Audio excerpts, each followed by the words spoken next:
Welcome to Cosy Night Stories, where we listen, relax, and get sleepy. Now I'm going to be telling you a story about Ricky of the Tuft. Let's get comfy and begin with our story. Once upon a time, there was a queen who bore a son so ugly and misshapen that for some time it was doubtful if he would have human form at all. But a fairy who was present at his birth promised that he should have plenty of brains, and added that by virtue of the gift which she had just bestowed upon him, he would be able to impart to the person whom he should love best the same degree of intelligence which he possessed himself. This somewhat consoled the poor queen, who was greatly disappointed at having brought into the world such a hideous brat. And indeed, no sooner did the child begin to speak than his sayings proved to be full of shrewdness, while all that he did was somehow so clever that he charmed everyone. I forgot to mention that when he was born, he had a little tuft of hair upon his head. For this reason, he was called Ricky of the Tuft, Ricky being his family name. Some 7 or 8 years later, the queen of a neighboring kingdom gave birth to twin daughters. The first one to come into the world was more beautiful than the dawn, and the queen was so overjoyed that it was feared her great excitement might do her some harm. The same fairy who had assisted at the birth of Ricky of the Tuft was present, and in order to moderate the transports of the queen, she declared that this little princess would have no sense at all, and would be as stupid as she was beautiful. The queen was deeply mortified, and a moment or two later her chagrin became greater still, for the second daughter proved to be extremely ugly. "Do not be distressed, madam," said the fairy.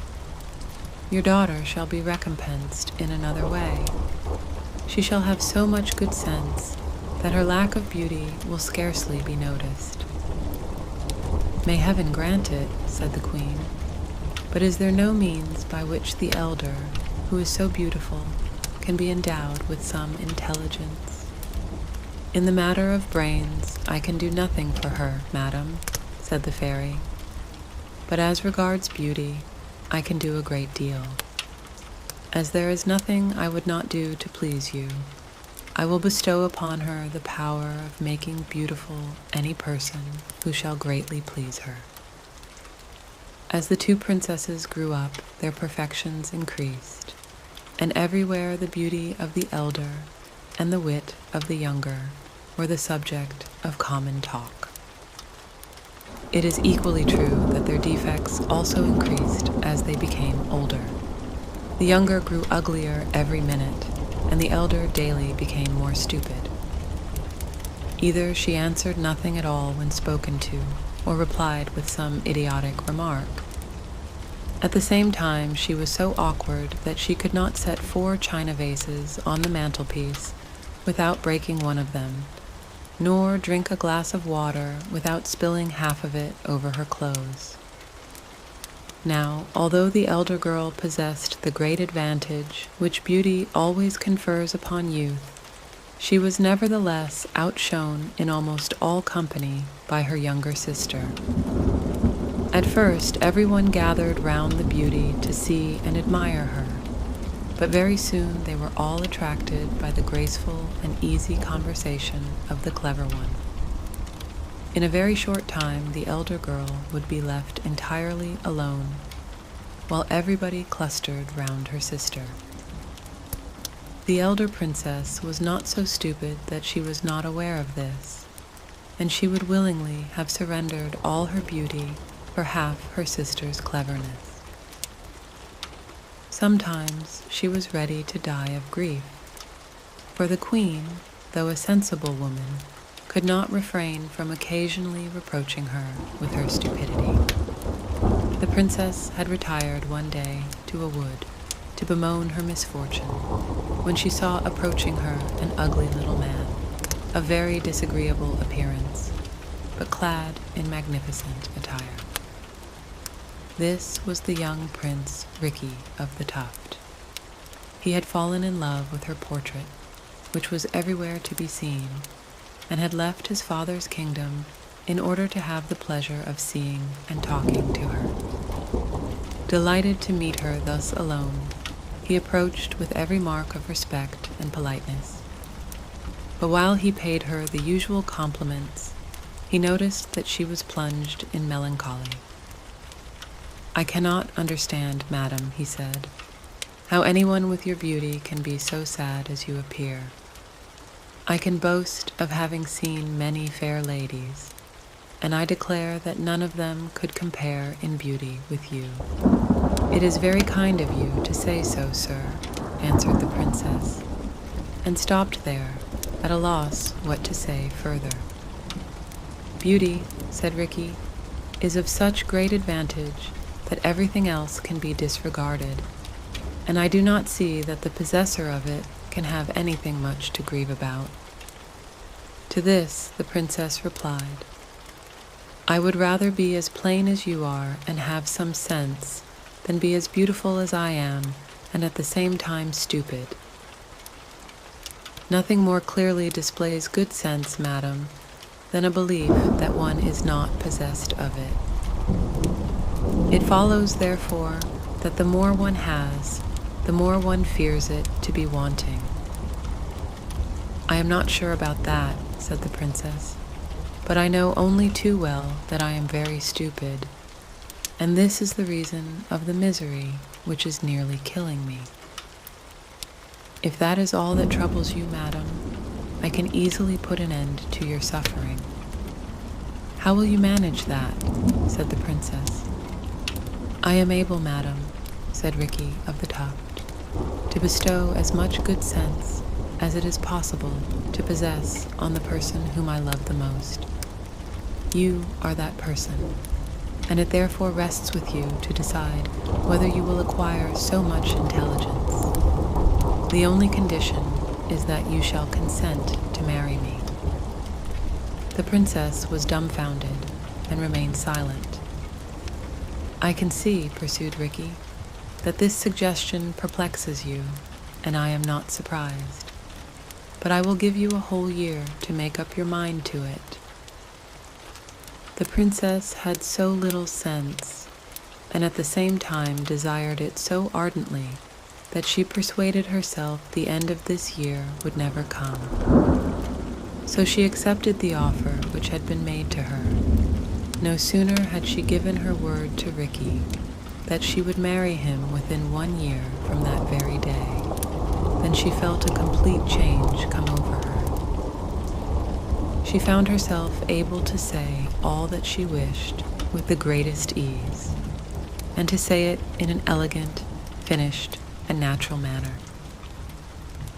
She at once engaged Ricky in a brilliant and lengthy conversation, holding her own so well that Ricky feared he had given her a larger share of sense than he had retained for himself. On her return to the palace, amazement reigned throughout the court at such a sudden and extraordinary change. Whereas formerly they had been accustomed to hear her give vent to silly, pert remarks, they now heard her express herself sensibly and very wittily. The entire court was overjoyed. The only person not too pleased was the younger sister, for now that she had no longer the advantage over the elder in wit, she seemed nothing but a little fright in comparison. The king himself often took her advice, and several times held his councils in her apartment. The news of this change spread abroad, and the princes of the neighboring kingdoms made many attempts to captivate her. Almost all asked her in marriage, but she found none with enough sense, and so she listened to all without promising herself to any. At last came one who was so powerful, so rich, so witty, and so handsome that she could not help being somewhat attracted by him. Her father noticed this, and told her she could make her own choice of a husband. She had only to declare herself. Now, the more sense one has, the more difficult it is to make up one's mind in an affair of this kind. After thanking her father, therefore, she asked for a little time to think it over. In order to ponder quietly what she had better do, she went to walk in a wood, the very one, as it happened, where she encountered Ricky of the Tuft. While she walked, deep in thought, she heard beneath her feet a thudding sound, as though many people were running busily to and fro. Listening more attentively, she heard voices. "Bring me that boiler," said one, then another. "Put some wood on that fire."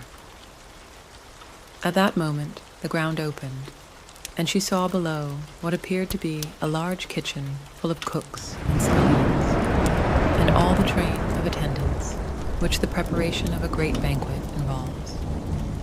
A gang of some 20 or 30 spit-turners emerged, and took up their positions round a very long table in a path in the wood.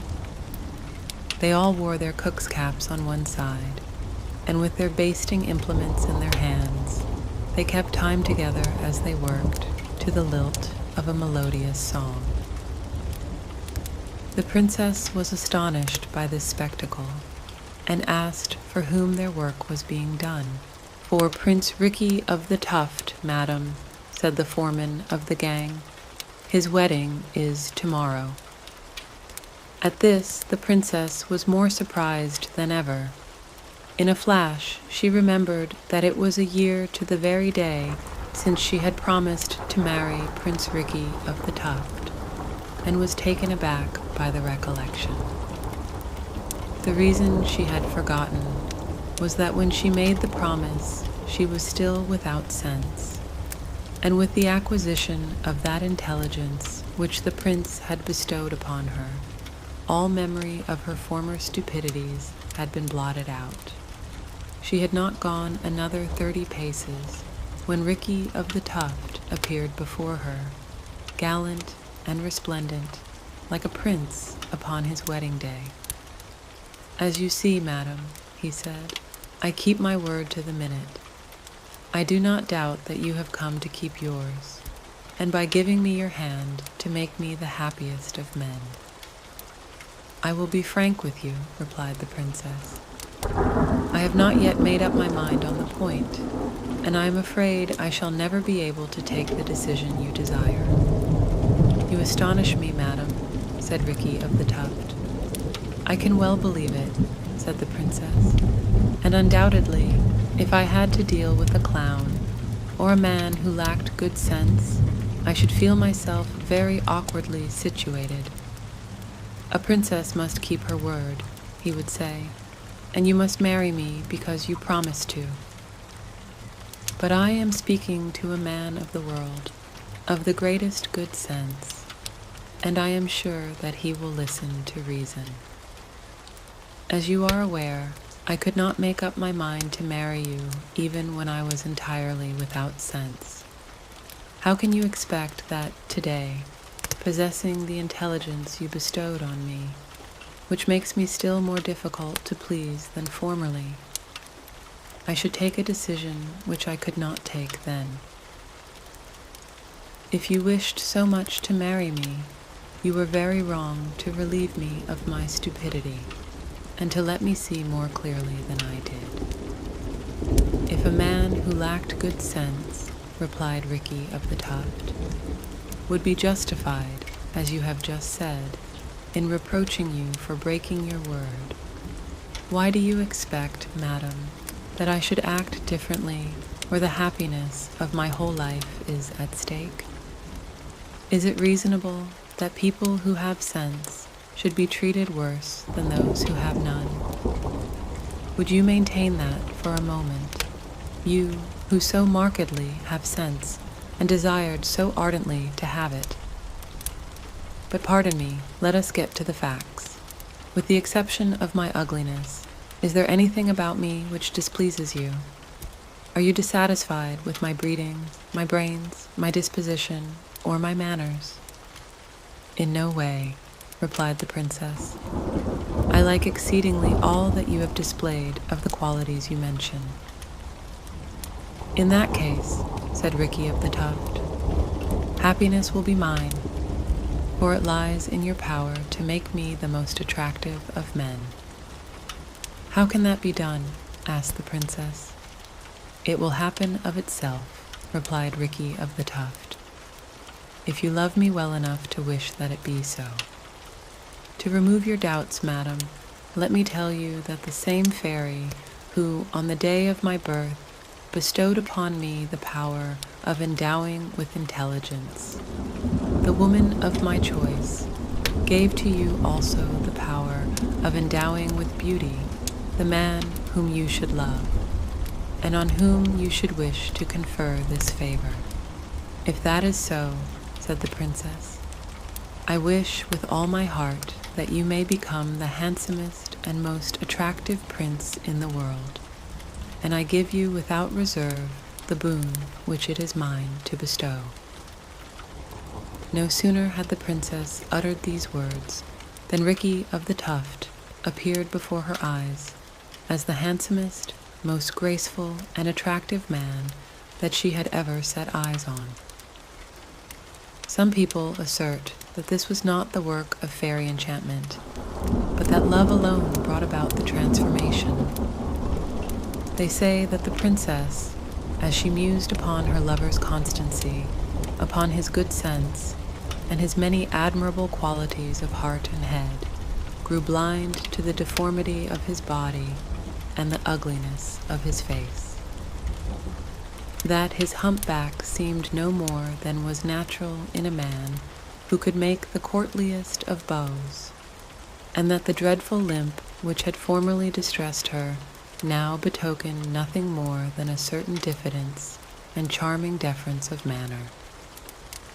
They say further that she found his eyes shine all the brighter for their squint, and that this defect in them was to her but a sign of passionate love, while his great red nose she found naught but martial and heroic. However that may be, the princess promised to marry him on the spot, provided only that he could obtain the consent of her royal father. The king knew Ricky of the Tuft to be a prince both wise and witty, and on learning of his daughter's regard for him, he accepted him with pleasure as a son-in-law. The wedding took place upon the morrow, just as Ricky of the Tuft had foreseen, and in accordance with the arrangements he had long ago put in train. The end.